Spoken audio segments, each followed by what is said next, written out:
Just settle down. Do you like to go airplane? 5-year-old Alan and 3-year-old Timmy are the loves of their grandparents' lives.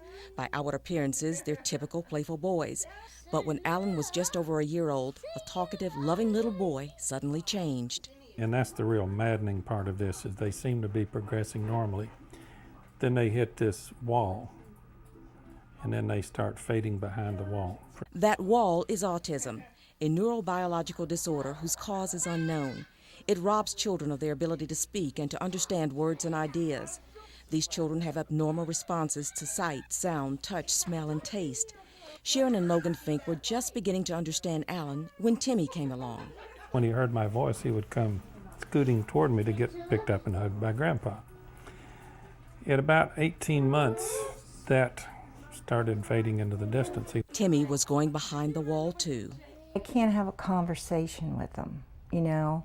I can't ask them, you know, how do you feel, honey, you know? And that just breaks my heart. Because of their unpredictable behavior and inability to communicate, it can be difficult to take autistic children out in public. They may lay down on the floor, pitch a fit, you know, they'll scream, they'll headbutt you. It appears to many people as a child that is just spoiled and needs to be disciplined. We were at a dinner, you know, a few weeks ago, and you know, everyone there was like, I wish they could wear a sign that says I'm autistic.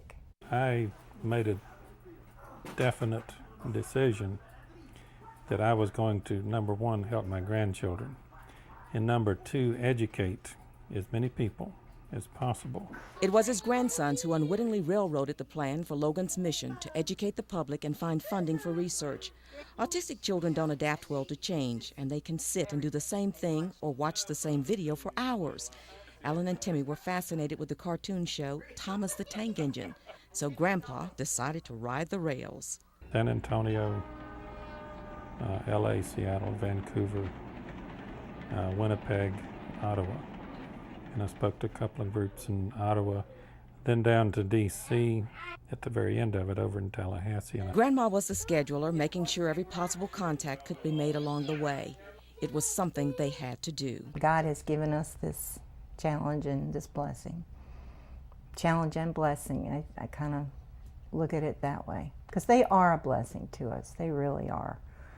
Just wonderful. I feel that I must speak for these children and adults who cannot speak for themselves. Angels in Our Midst, brought to you by Sacred Heart Children's Hospital.